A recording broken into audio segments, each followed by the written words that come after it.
Ford.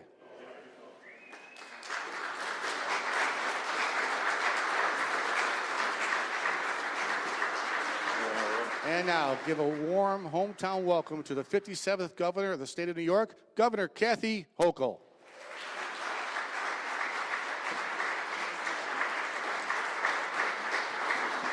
Thank you. Yes, this is my hometown, and I want to give a warm welcome on a cold day to our friends from Ontario who aren't bothered by cold weather, fortunately, and so I'm delighted to be able to showcase this extraordinary venue, which we'll talk about momentarily. But for Premier Ford to come here, I'm very grateful that you and your team have made the journey here to do something that I think is landmark. It's extraordinary and very exciting as someone who's from this community and knows that we're going to find a way to continue to work together in partnership the way we always have and always will do. I want to acknowledge Nicole Butcher, the President and CEO of Ontario Power Generation. Thank you for lending your expertise to the cause. Minister Lecce, the Legislative Assembly from Ontario. Justin Driscoll, our CEO and President of New York Power Authority, Justin, and John Comel, the Chairman of the New York Power Authority. All my partners in government. I see our incoming mayor is here. I think anybody else? And Crystal here, Crystal Peoples-Stokes, our Sean Ryan and Crystal Peoples-Stokes, and maybe assembly members and elected officials who've joined us here today.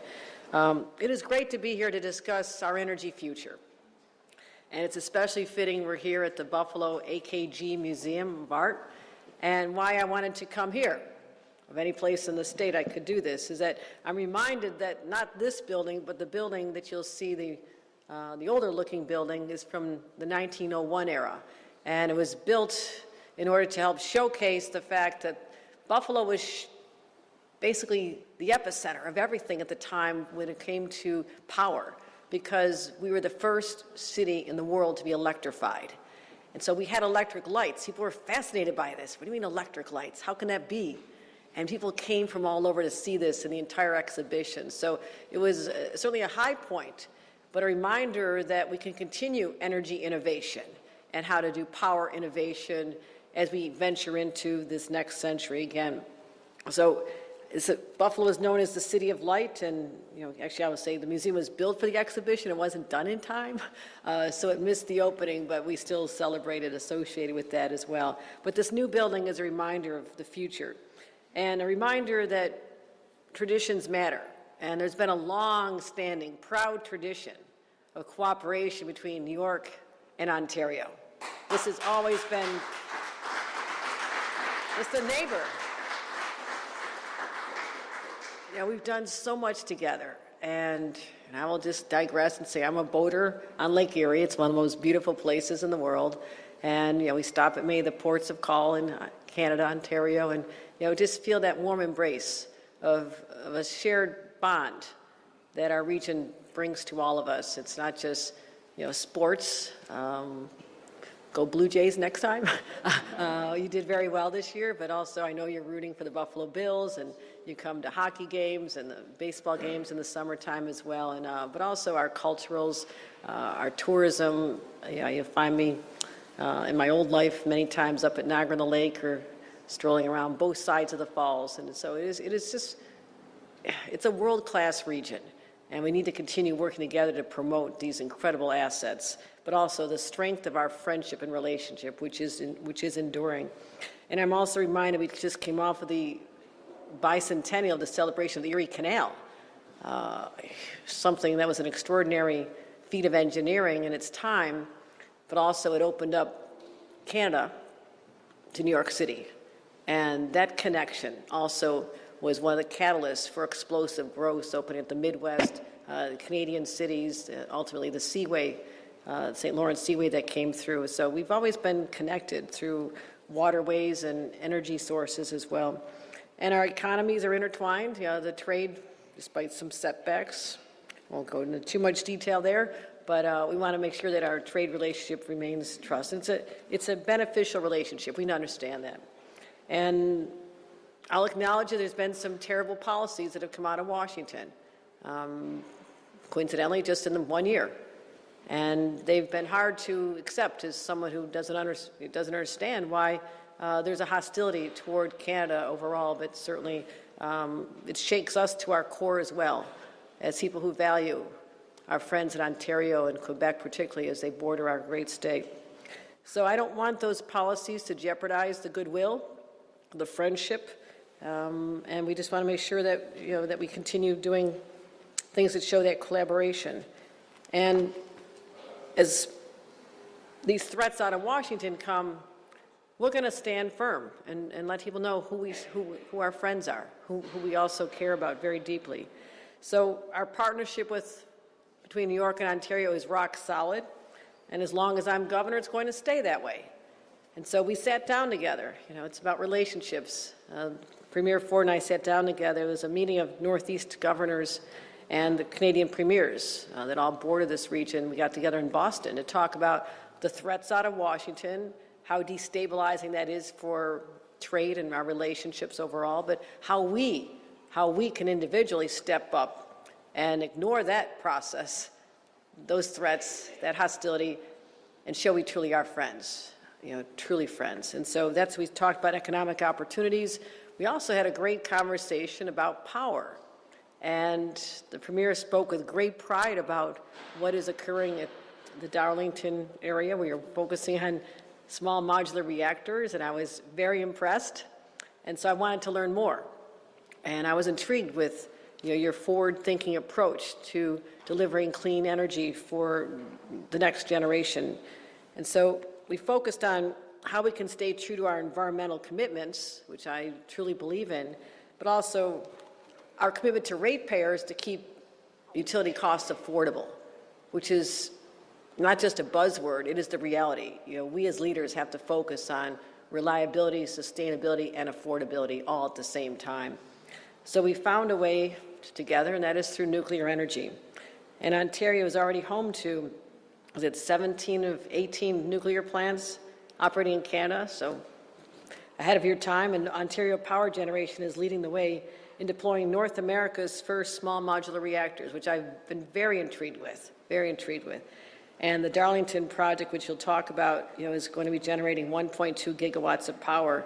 And our conversation also led me to the understanding that Ontario OPG is collaborating with the Tennessee Valley Authority as well. When you said that, I said, well, wait a minute, why are you cooperating with them? I'm right here.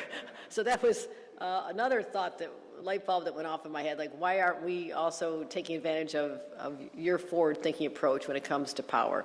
So today, to cement these conversations just from a few months ago, to add some substance to them, OPG signed a Memorandum of Understanding with NYPA to work together to share information on the best ways to bring advanced nuclear power to the state of New York.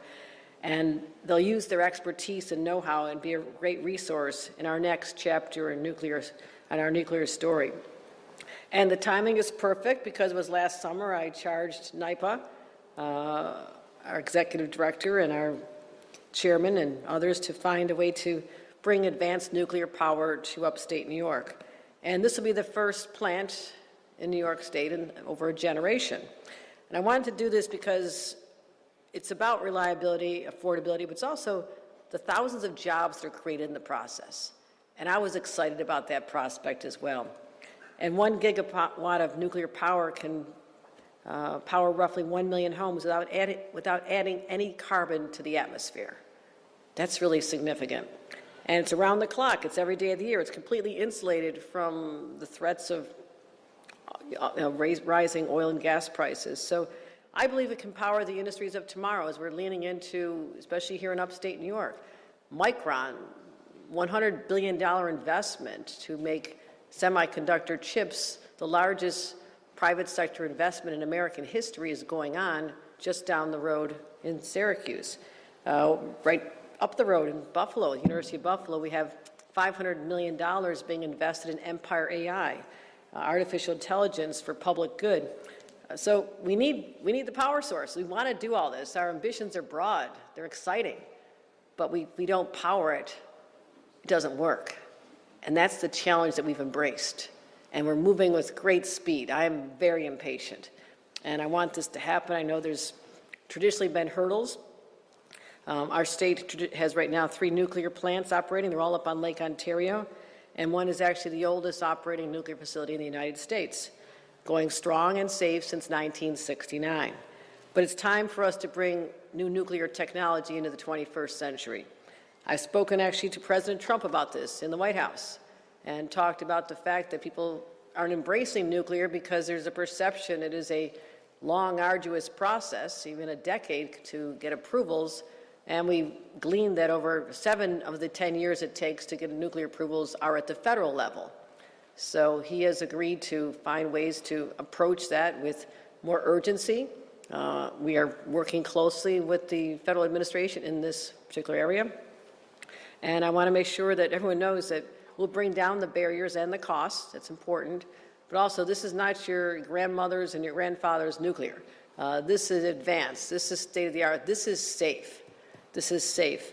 And it has automatic safety systems and enhanced containment and rigorous, very rigorous environmental safeguards. So since the last 6 months when I directed NYPA to build 1 gigawatt of new nuclear capacity, we've moved aggressively to realize that vision.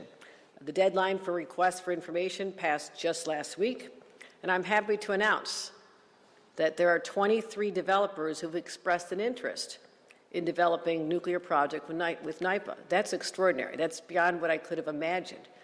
That's a new era for nuclear power in the state of New York. And 8 communities have expressed interest in hosting a plant. Also a very positive development. So what we want to do is make sure we also have the workforce to be able to do all this exciting work. And I've announced $40 million over the next 4 years in new funding for NYPA to launch a specialized nuclear workforce training program with our unions and our universities. So that's how we'll meet the demand, by focusing now on the training required so we have the workforce in place. And we've made some strategic hires at NYPA.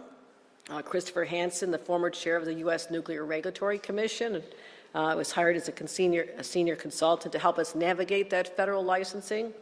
And I'm sorry I took Todd Josephowski, hired as our Senior Vice President of Nuclear Development, formerly the project director at Darlington. So, which are already underway, so we need some help, okay? You're good with that? So he'll make sure that just as happening at Darlington, which he'll talk about, is that the constructional process very quickly. So the first phase is being licensed this year. Will be on track and operational. Our goal is to be within 5 years, not 10, but 5 years. And so we're excited about this and bringing a closer relationship. And in a couple minutes, Premier Ford and I will sign a declaration of intent to reaffirm and strengthen our historic bonds. We'll show the world that we have no tolerance for policies that are intended to drive us apart. We look forward to working together through this particular opportunity and many, many more as we focus on the sharing of opportunities and resources and intellect and expertise that will help bolster both of our economies and keep us strong and to keep the lights on. So thank you very much, everyone. Appreciate you joining us. And I'd like to introduce now Premier Doug Ford. Thank you.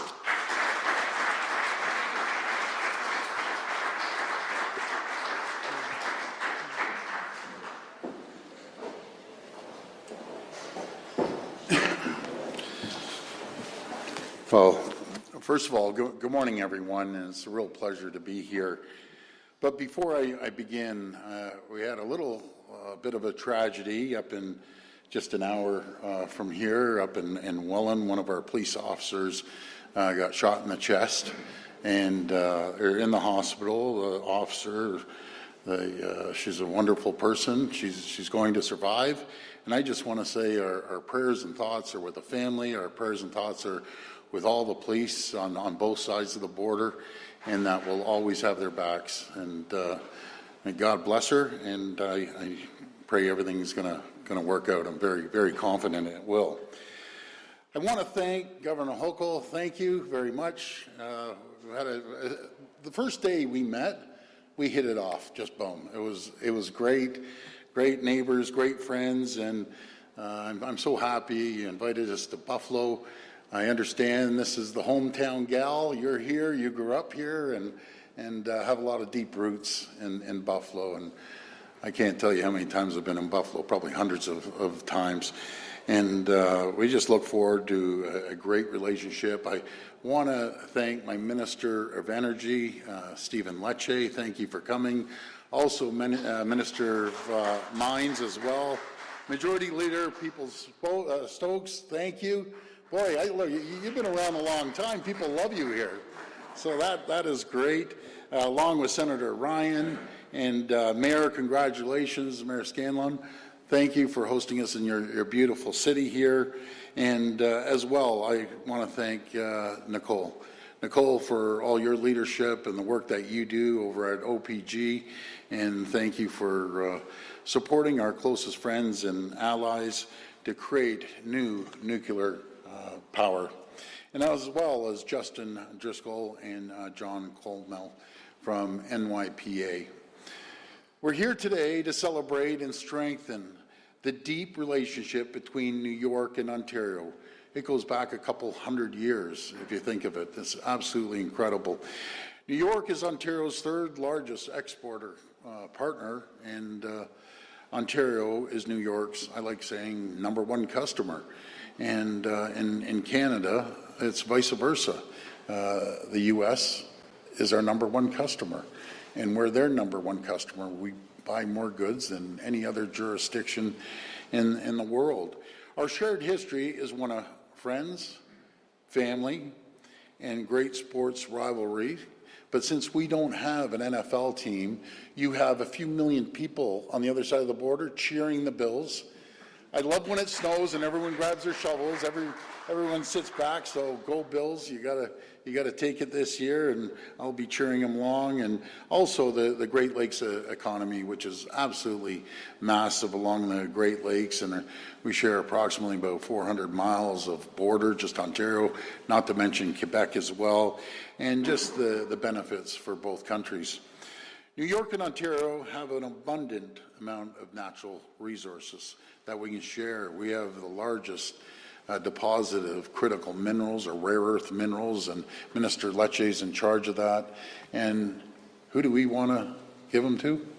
Is our closest friends and allies, to make sure those critical minerals are powering your manufacturing, your data centers, your and any technology, microchips. Everything has critical minerals in it, and we want to ship them down here.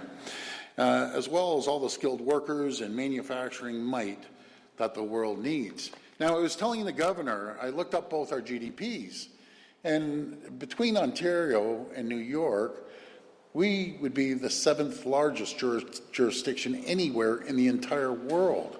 So New York and Ontario are economic powerhouses on all sorts of different fronts, no matter if it's manufacturing or banking. New York is #1 financial sector. We're right behind in #2, and as well as manufacturing and technology and AI and life sciences, and the list keeps going on. But with energy demand, everything needs energy. Ontario is expected to increase up to 90% over the next 25 years. I'm going to put this into perspective. We're building out, we're building new, no matter if it's a small modular reactors or large-scale nuclear, is 16,000 megawatts. Now, a lot of people out there, what's a megawatt and so on? I convert it into homes. So that's enough to power 16 million homes. And who do we want to give our energy to? Our closest friends and allies. No matter if it's New York State or Michigan or Minnesota that we ship power down to, and that really, that's the future. The future is having the energy to power the companies, power the homes, power massive data centers that take a tremendous amount of energy, and we're there for you. And I've always said, and I know I've mentioned this to the governor, just probably 2 hours up the road, we have Darlington there. We have another Bruce Power and Pickering. Bruce Power is the largest nuclear large-scale facility in the world. We're going to be adding on to that as well. So when you look at all of it, if we put everything out there, we'll have, what, 40,000 megawatts, probably a little more than that. We power up everything. For our part, Ontario is building the first small modular reactors in the G7. And we're leading the way. At Darlington site, which is just, as I said, a couple hours up the road.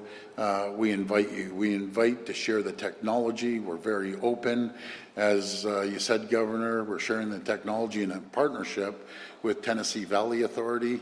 And I remember you said the same thing when I told you last time. How about us? And absolutely, we're going to be there for the folks of New York. And we're upgrading existing large-scale nuclear as well. Across all our nuclear facilities, which is so important, and building the first large-scale nuclear facility in decades. So we have the 3, and then we have a federal 4th, but we're building a 5th one. It's going to be the largest, one of the largest in the entire world. And I agree with yourself, Governor, and I mentioned this to the Prime Minister when I saw him yesterday, that let's cut this red tape. Let's cut regulations. Let's start moving. Nowadays, around the world, it's faster, quicker, immediate. Because if we don't do it, other countries around the world, be it China or other countries, are going to be building out, and they're going to leave us behind. But I can assure you, with the leadership of Governor Hochul, ourselves, we will never, ever let that happen. We're close friends and the closest allies. For our part, as I was saying over at the Darlington site, we will have you by, and I'd like to see this relationship start immediately. I saw both of you signing the agreement downstairs, so we're gonna sign that as well. And that's why I'm so thrilled to be here today to sign this historic, and I emphasize historic, energy agreement that's never been done before with New York and Ontario. This deal will see Ontario share our world-class expertise in large-scale reactors as well as the small modular reactors with the great state of New York. As part of our deal, Ontario Power Generation and New York Power Authority will work together on developing an implementation of advanced nuclear technology. I always say it's safe, number one, it's clean, it's green, it's reliable, and it's cost affordable for especially the ratepayers here and over in Ontario as well. But before I conclude, I just want to take a few moments to talk about our relationship. You know, I appreciate our relationship between New York and myself and the governor. I consider her a friend. She can pick up the phone anytime, and we'll be chatting on the phone. But first of all, I want to say I love the U.S. Canadians love the U.S., and I know the Americans love Canadians. I spent 20 years of my life in this beautiful country, in our Chicago manufacturing facility, in our New Jersey manufacturing facility, and I've traveled to every single state.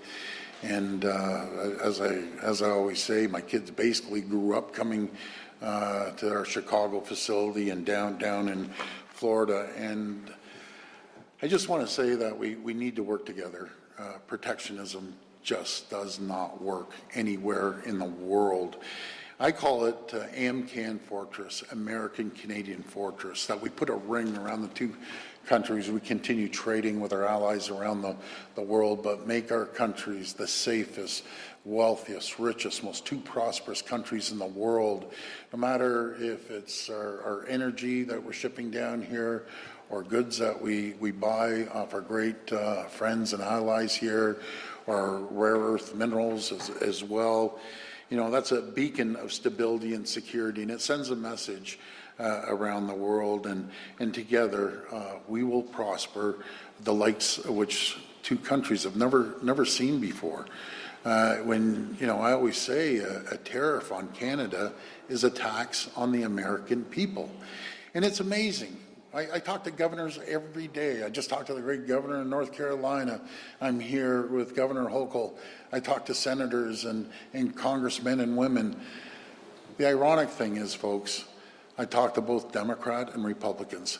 I have yet to meet a Republican that agrees with President Trump's strategy of going after his closest friends and allies. This does not work. You can't unscramble an egg that's been around for generations. You have to make the omelet larger. and everyone's going to benefit. There'll be more jobs, more security, and both countries are going to thrive like they've never seen before. But folks, I want to welcome everyone to Toronto. I can't wait to take a tour of this stunning art gallery, and I encourage all Ontarians to come and visit this beautiful art gallery, and vice versa. Anyone from New York State, come over to Ontario. Governor, maybe we put a zip line across Niagara Falls. I don't know. I think we got to stop at the customs on either end, but we're going to do great things. The governor and I have also talked about a beautiful area is Niagara here and Niagara over in Ontario. We're going to do great things together. But I just want to say God bless the people of the United States of America, and God bless the people of Canada. Thank you so much for having us today. Thank you.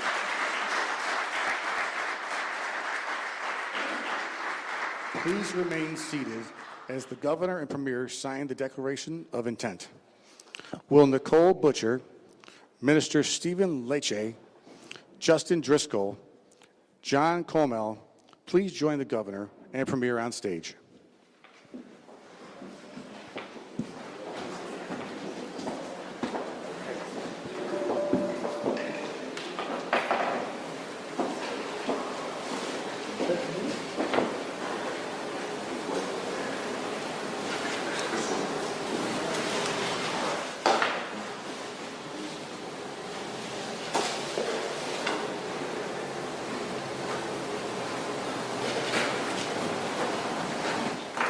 The MOU is signed.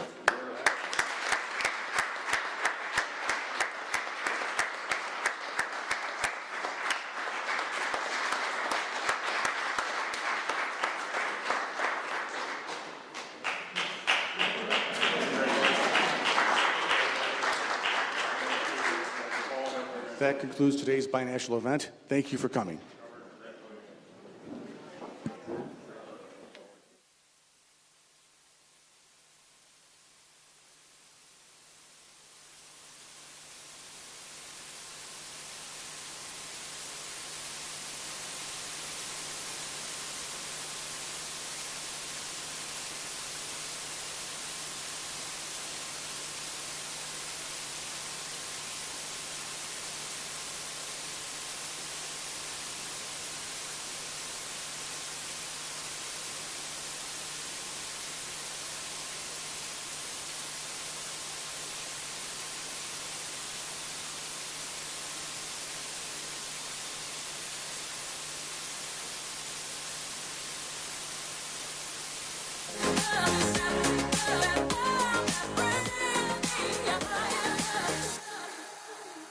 Worlds are turning, and we're just hanging on, facing our fear and standing out there alone. I yearn, yeah, and it's real to me. There must be someone who's feeling for me. Things look so bad everywhere in this whole world. What is fair? We walk the line and try to see. I thought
stand my ground, and I won't back down.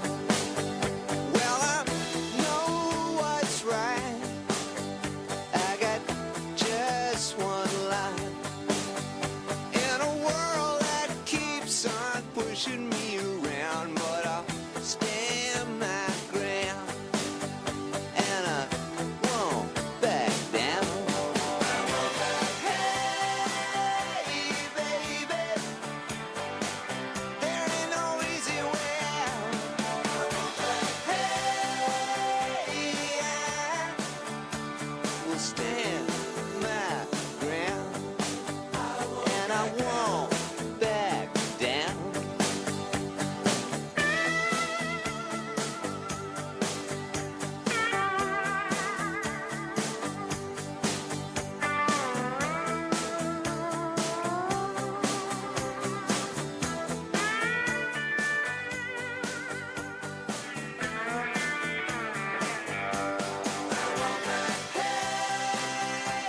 baby, there ain't no easy way out. Hey, I won't back down. Hey, baby, there ain't no easy way out. Hey, I will stand my ground, and I won't.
All set. Thank you very much for joining us on this momentous occasion, and we're excited about this announcement and getting to work.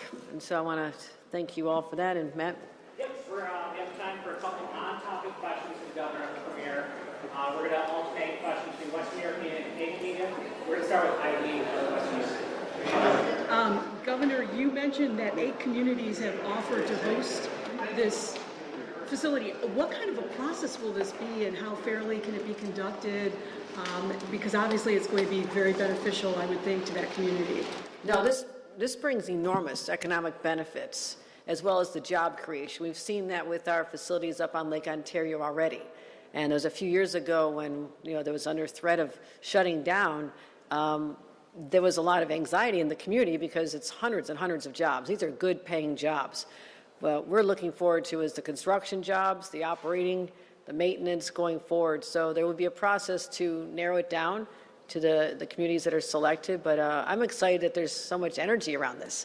Literally, that people really want this to be a place that their community can benefit from. Can you name those communities yet?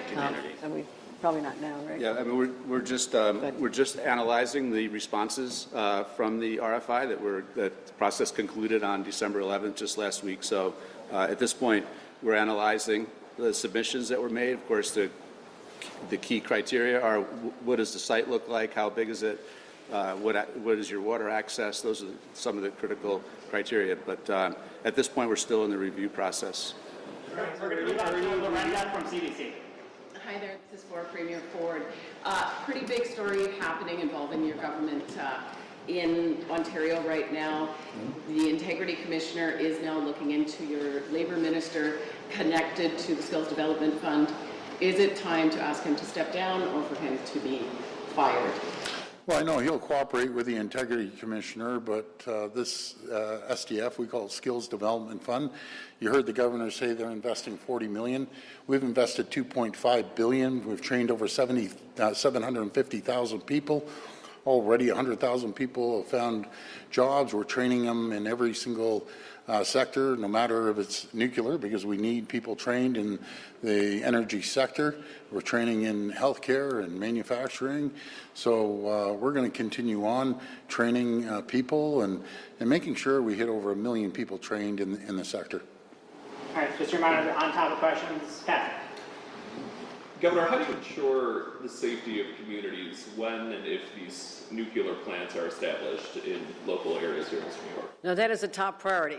And the safety protocols and regulations will be top-notch. They'll be assuring these communities, and again, the communities are interested in this, but we want to make sure that, as we embrace this new advanced nuclear, all the anxiety around nuclear when it first came, and as I mentioned, we have the oldest operating nuclear facility in the entire country still operating safely here in the state of New York.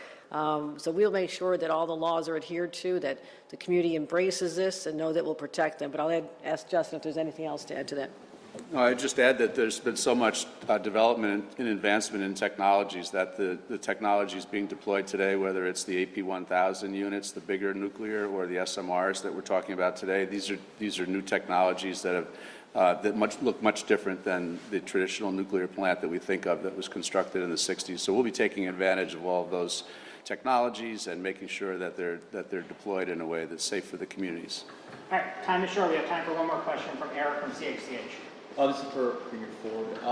Have you spoken with Prime Minister Carney about the deal today, and are you concerned that it may hinder trade talks between Canada and the U.S.? No, this is so positive. Just our build-out alone will create 150,000 great-paying jobs, and I believe the people of New York, you have an opportunity. Move forward with it. This is going to help your economy. It's going to drive your economy. You're going to be able to have enough energy to build the data centers and have the energy to power these beautiful manufacturing facilities right here in New York State. So it's absolutely critical. The Prime Minister encouraged us to work with our counterparts. His exact words: go down into the U.S., meet your partners down there. And as the governor said, it's about building relationships. And the governor and I have an incredible relationship. We're going to share our technology. And as for safety, it's safe. It's 100% safe.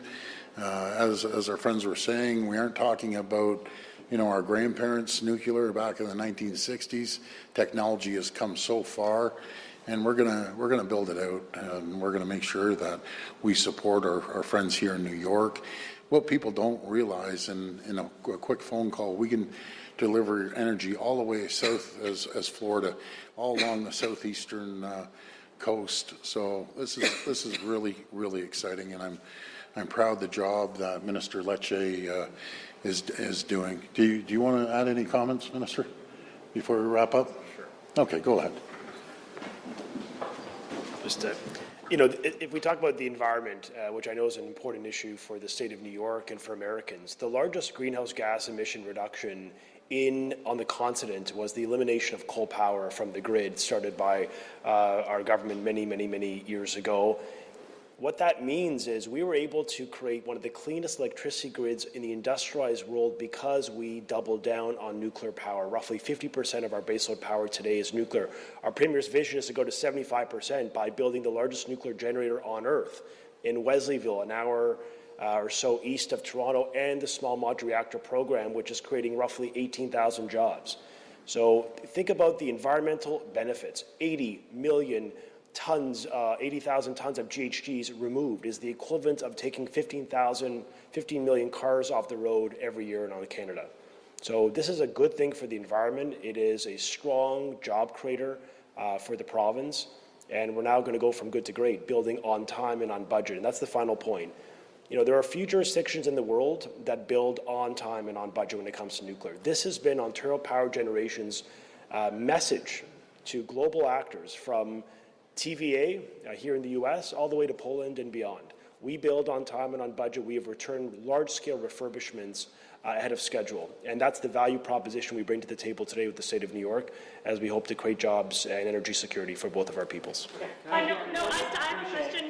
Respectfully, I drove 2 hours to be here. Premier, can you please answer my question? Premier and Governor, Premier, respectfully, I came 3 hours from Toronto. What about a surcharge? Why can't you take on another electricity question? to the U.S.? Is that still in place? We can't answer that, I guess, right?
So we're no digital time. No, I don't think so.